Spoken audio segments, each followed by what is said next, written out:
children of Israel. Now we're going to explain to you what a children is. Children of Israel is anyone 19 years old And down. Okay, so if you have a young one living in your home and that child is under 19 and or under 20, that is considered the children of Israel. Exactly. Okay, let's keep on going. All right.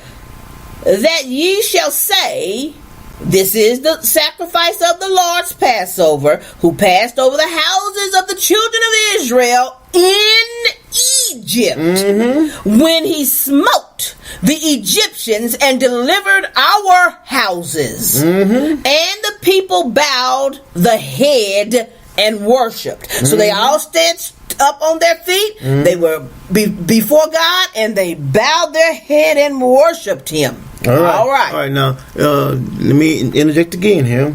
Now, as you see here in this passage here, we are dealing with the children. See, the grown-ups didn't have to worry. See, this Passover meal was for the children. It wasn't for the grown-ups, because the destroyer was coming to kill nothing but children. To kill the kids. No. And this is something else the Watchman and I are going to teach you as we go on. You will find out why your children lay dead in the street. You will find out why the enemy is trying to promote your children being given to their children. You're going to understand how important the children are to the Most High God. That's right. That's right. Exactly. Verse 28. And the children of Israel went away and did as the Lord had commanded Moses and Aaron, so did they. All right. And we're going to do 29. And it came to pass that at midnight the Lord smote all the firstborn in the land of Egypt, from the firstborn of Pharaoh that sat on his throne unto the firstborn of the captive that was in the dungeon, and all the firstborn of cattle. Now, let me explain this. In Egypt, where those children were that belonged to the Most High God, that were in prison, they did not make it. They died. Because they were not in their house. That's right. With the blood on the lintel and on the sides. That's right. And God is informing you that these children, whether they had been, whatever case may have been, and these children were put into a dungeon, the ones of captivity, they didn't make it. They died. They died. It's right in the pages. All right. Now, let's go on. Well, we said the firstborn of even cattle that were down in the dungeon, the firstborn of cattle went also. So, all those people died. All right, verse 30. The Pharaoh rose up in the night, he and all his servants, and all the Egyptians that was a great city in Egypt. For there was not a house where there was not one dead. All right. 31. Let me get my computer here. I gotta get there. All right. And he called for Moses and Aaron by night and said, Rise up and get you forth from among my people, both ye and say it with me, the children of Israel, and go serve the Lord as ye have said. Verse 32. Also take your flocks and your herds as ye have said, because they needed the flocks and the herds, because the children were going to be making sacrifice out in the wilderness unto the Most High God. And be gone and bless me also. So what he's saying is, when you get out there and you are praising your God and having your services and worshiping him like you've been begging me to do, don't forget to tell your God to send a blessing my way. A bastard. All right. We're going to 33. And the Egyptians were urgent upon the people. Right. Now, who's the people? The adults. That was all the parents. All the parents of the children. They were hastening upon them because they had to get the babies, the little bitty ones. Everybody had to be, and God told them to be dressed. He said, be dressed while y'all eating the Passover. Even Aaron and Moses had to have their staff in their hand ready to go. Because them Egyptians will go fly into your town and tell you, get the heck out of Egypt. All right? All right, here we go. He said, Where I stop at? That they might send them out of the land in haste. For they said, we be all dead men. Get them out of here before God kill us all. 34. And the people took their dough before it was leavened. Because you do know in the story, Moses told them to have unleavened bread prepared for the children. All right? So they have the unleavened bread. Now this word I don't know. They're kindling drops or whatever. Being bound up in their clothes upon their shoulders. So that's where y'all know how y'all see the little man with the stick and the little bag right behind him. But anyway, that's is a reenactment of what they did. They was in such a haste, they just had to take the little clothes and put it in something and throw it over their shoulder and get it on out of there. All right. Where am I stopping, honey? 35. 35. We're going to finish that up. And they borrowed of the Egyptians jewels of silk. Right?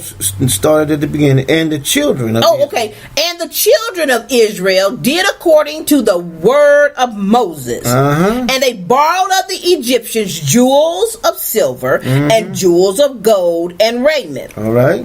And the Lord gave the people favor in the sight of the Egyptians, so that they lent unto them such things as they required, and they spoiled the Egyptians. Do you quite understand that? All right. When the children of Israel went out, the children had clothes and jewels, and they had everything they needed. They took everything the Egyptians had. See, y'all talk, they didn't have all the poor folk out there with absolutely nothing. They had everything, the best. They had what Egypt had. All right. And the Lord gave the people favor, meaning he gave the people time to do all they needed to do to get them childrens out of there. Now let's look at 37. All right. You don't want to... Okay, 37. And the children of Israel journeyed from Ramesses to Succoth, about 600,000 on foot that were men, meaning 19, 18, 17, whatever they called them, considered men, all right? Besides children. All right. Okay.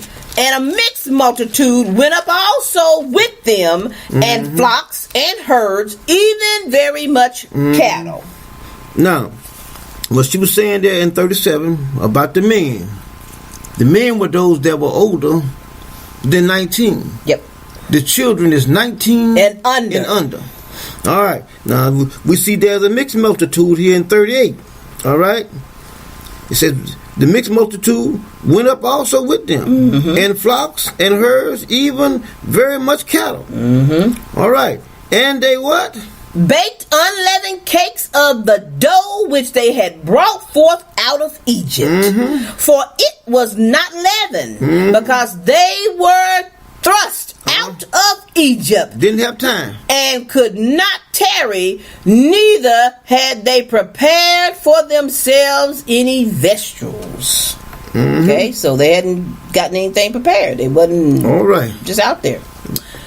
Now, the sojourning of the children of Israel who dwelt in Egypt was 430 years. And it came to pass at the end of the 430 years, even the selfsame day, it came to pass that all the host of the Lord went out from the land of Egypt. So that night, everybody went out. After the children was out there, everybody came out.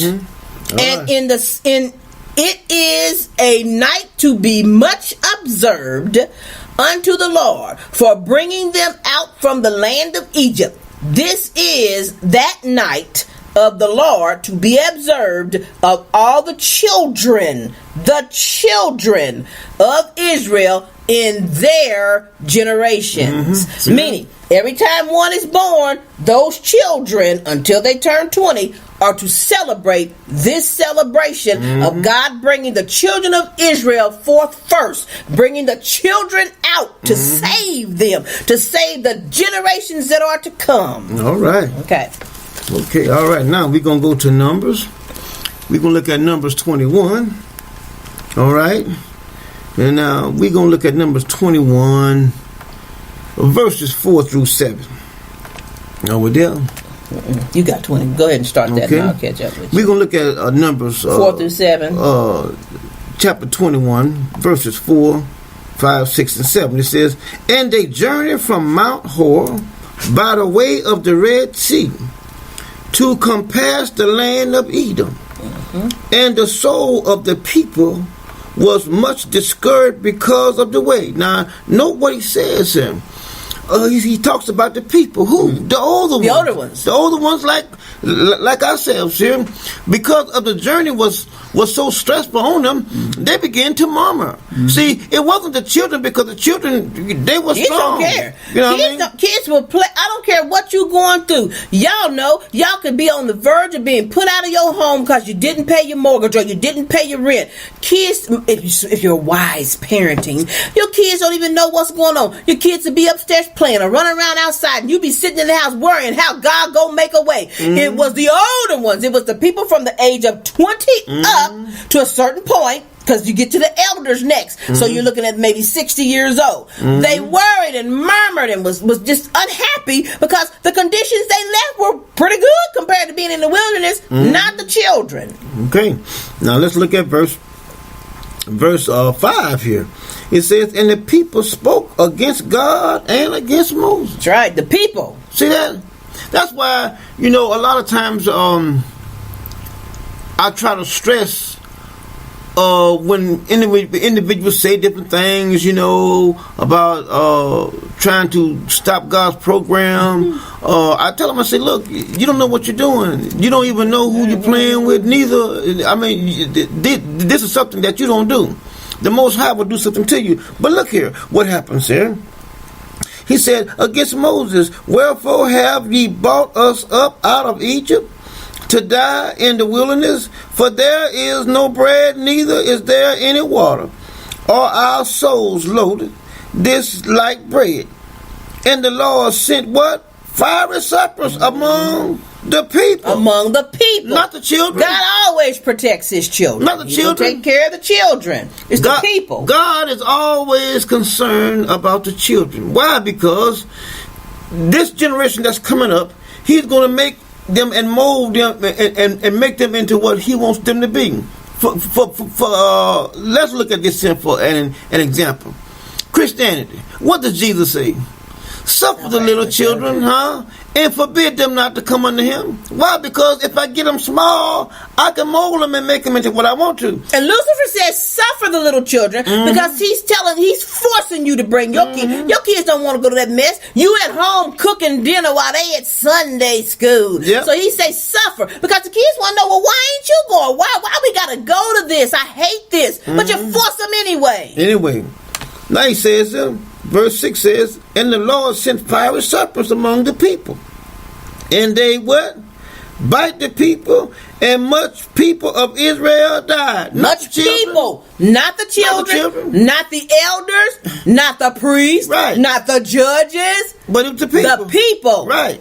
Now look what he says. He goes on now. He said, "Therefore the people came to Moses and said, We have sinned, for we have spoke against the Lord and against thee. Pray unto the Lord that He take away the serpents from us." And Moses prayed for the people, not the children. So we see clearly here that there's a difference, between the children, the people, the elders, the judges, the house of Levi, the Levites, the priests. I mean, and it goes on to the top. We can clearly see here. Now we're gonna go a little further here. Let us go to Joshua, the 8th chapter. Okay. Joshua 8. All right, I got Joshua 8. As Moses, the servant of the Lord, commanded. Okay, now where we starting? We're going to start at 31. I thought you told me. Okay, 31. 8:31. As Moses, the servant of the Lord, commanded the children of Israel, all right, as it is written in the book of the law of Moses, an altar of whole stone, ever which no man hath lift up an iron, meaning nobody has ever hit this stone, nobody's chipped it, broke it, or done anything. And they offered thereon burnt offerings unto the Lord, and sacrificed